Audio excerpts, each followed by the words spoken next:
You are walking down the street with friends. After saying your goodbyes, you carry on and suddenly vanish off the face of the earth.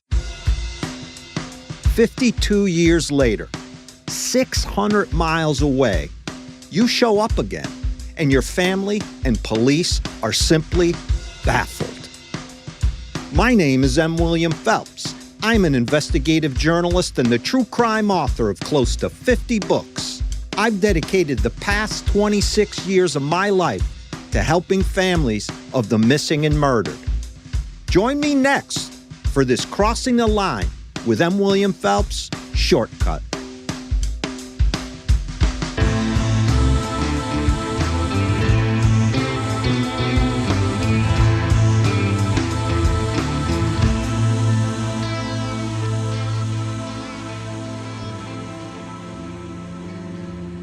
It's January 14th, 1973, and the parents of 16-year-old Norman Prater call into the Dallas police to report that their son is, well, missing. The report is that Norman was last seen in East Dallas walking with his friends along a busy road. Details are sketchy, but what I can put together is that after saying goodbye to his friends, Norman continues walking by himself, but then fails to show up at home later on that night. Norman looks to be your average young teen boy of the era. He has wavy brown hair, parted distinctively on the right side with a comb over to the other, cut above his ears. It's such a strange case, this one. It's as if the child was walking down the road and dissolved into thin air. Nobody saw him. Nobody allegedly knew where he had gone. Nobody had seen anything peculiar on the road that day.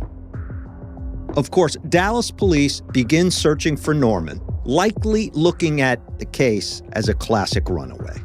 That's what police departments did back then whenever a teen was reported missing. Immediately went into runaway mode. And here, in Norman's situation, they were probably on the mark to do so.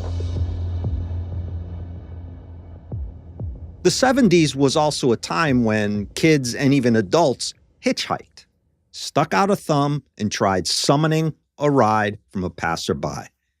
There was some very high-profile serial killer activity in the Dallas, Texas area at the time, with Dean Corll being linked to Dallas via a potential child sex worker ring.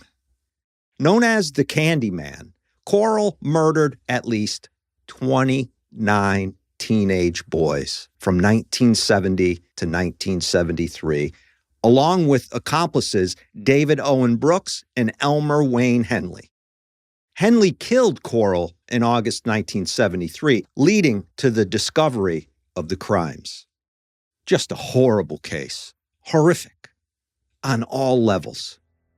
As you might imagine, full of disgusting facts we do not need to get into here. Norman fit the Corll victim profile almost perfectly. And so I am sure, as investigators, the Dallas PD, after some time, began looking into this as a potential scenario. They had to know that there was serial killer activity going on and that perhaps Norman had been abducted by a serial killer. Between 1958 and 1979, there was a rash of missing children cases in Texas. Joyce Brewer, missing at 15 years old from Grand Prairie, Texas. A kid called John Houston Doe, 15 to 18 years old, whose remains were found in Houston on August 9th, 1973, and he was probably dead for up to a year when they found him. Danny Lee Jones, 15, missing from Gilmer on September 11th, 1974. Joseph Hurtado, just 20 months old, went missing right in front of his grandmother's house in El Paso. The list keeps going and going. Candyman Corll can be connected to some of the cases, of course, but with others, there's just no evidence. No word from them, no bodies. These types of missing person cases, I can tell you, are the most difficult. A case I spent 12 years on, I profiled 4 missing young girls from Talon County, Connecticut, during the first season of my investigative podcast, Paper Ghosts. And I learned a lot from that investigation. For one, once you've run down every lead you have, you're kind of stuck. You cannot really do much until information comes in. This is why it's always good to have yearly anniversary vigils or standouts and hand out flyers. It could spark a memory or some new information you can then begin to investigate. In the case of Norman Prater, there is just so little to go on during the initial phase of looking for him. Dallas police are stumped and stalled. They have literally nothing to investigate but the idea that Norman maybe wanted to disappear and he just took off somewhere.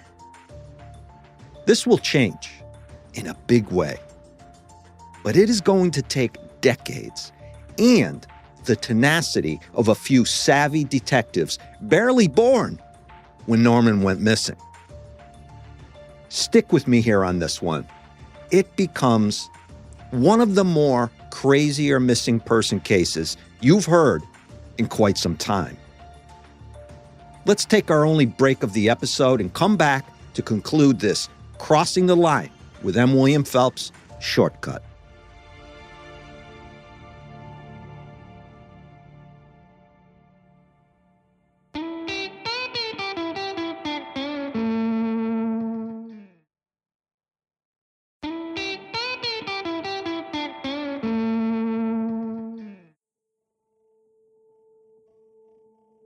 Look, I'm going to be honest here.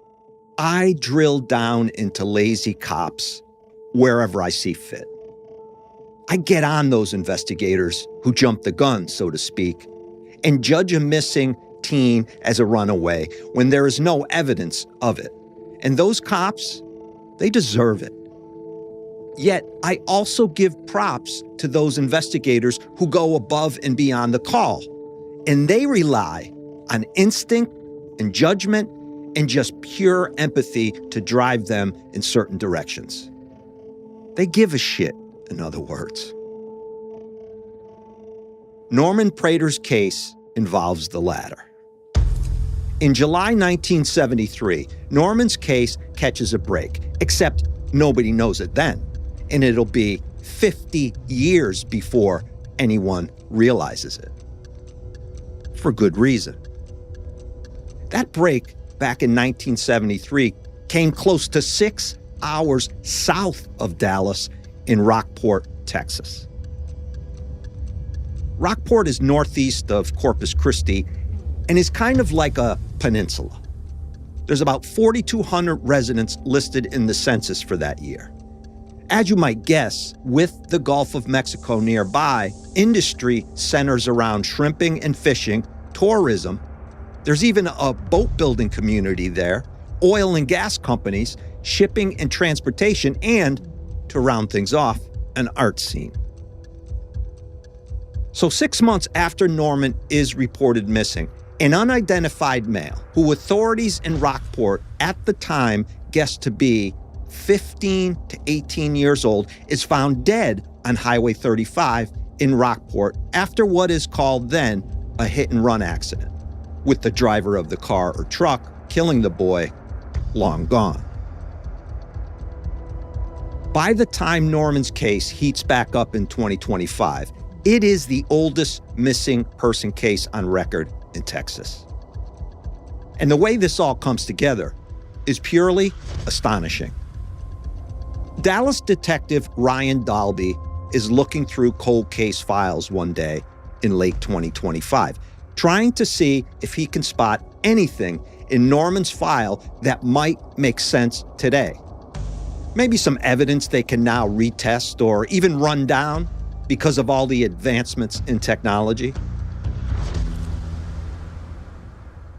Is there anything they can submit? any type of evidence they can put into the computer system to see if there is a link somewhere. At that same time, the local medical examiner's office down in Rockport discovers a new photo of their John Doe hit-and-run victim from 1973. That body on the highway I had mentioned earlier. They passed that photo onto the National Center of Missing and Exploited Children, a service that does not get, in my opinion, enough recognition. The work they do is incredible. The number of kids and families they have helped is remarkable. I cannot say enough good things about them. The National Center then publishes the photo of its 1973 John Doe hit-and-run victim on their social media pages. Somebody calls in to say that the photo looks a lot like missing teenager Norman Prater from Dallas back in 1973. The stars seem to be aligning. The National Center then hands the photo off to Detective Dalby in Dallas. He looks at the photo and cannot believe his eyes. "Are you kidding me?" he says to himself. "It's him." In my mind, the markers they had shown on the photo, it was him, he tells a local news station. In studying the photo with the Texas Rangers, Dalby and a forensic analyst see a striking resemblance to Norman Prater, enough to begin to check things out more thoroughly through forensic means. So they contact Norman's brother. They ask him to come in. They sit him down and show him the photo. Norman's brother identifies a scar on the lip of the victim in the John Doe hit-and-run photo, which Norman's brother says Norman got from a dog bite when they were young kids. He looks a little closer at this photo. There is also a scar up on the eyelid of the hit-and-run victim, which Norman's brother says Norman got from a fight he was in. "That's my brother. We can close the case now," Norman's brother tells Detective Dalby. 52 years after Norman went missing. And so he identifies the hit-and-run John Doe victim from Rockport, 6 hours away from Dallas, as his brother Norman Prater. This resolution stands as a testament to the Dallas Police Department's commitment to the cases we pursue and the families we serve, no matter how much time has passed, the Dallas police chief says in a statement released to the media. Detective Dalby's dedication, skill, and compassion have not only solved a historical case, but have performed the most vital duty of our missing persons unit, providing closure to a grieving family, the statement continued. I need to underscore the work Detective Dalby did here. He was the first to see similarities in the two cases, Norman's disappearance and the John Doe hit and run, some 600 miles south in Rockport. It's one of those moments in law enforcement I hear about from time to time when A leads to B and everything seems to be coming together when you begin to expect to hit a dead end somewhere. But that didn't happen here. It's almost as if there is some sort of celestial event at play, pointing you in a direction.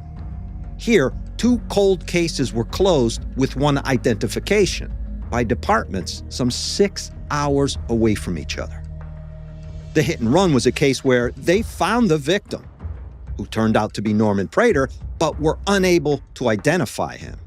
And of course, there is no DNA database to input DNA at the time, so Norman's missing person case and the hit and run case run cold basically at the same time. Never give up hope, Detective Dalby told Fox 4 News. All it takes is one lead for us. That is so true.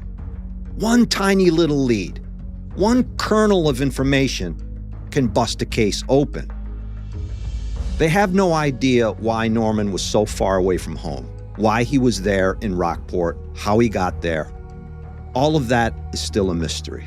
They also have an open case still of the person behind the wheel who killed Norman. That'll do it for this Crossing the Line with M. William Phelps shortcut. Be safe, be aware, and be alert.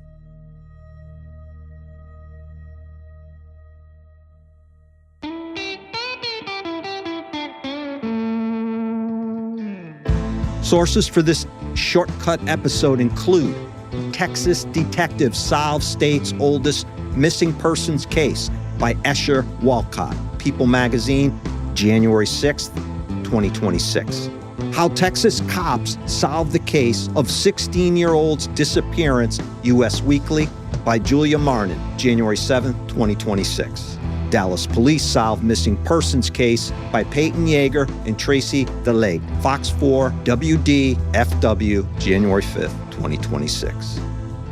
Crossing the Line is executive produced by M. William Phelps, LLC, and Matthew Valentinus, Mom's Basement Management. Written by me, M. William Phelps. Audio mastering and mixing by Matt Russell. Music by Epidemic Sound. Original music written and performed by Thomas Mooney, Tom Phelps, and Matt Russell.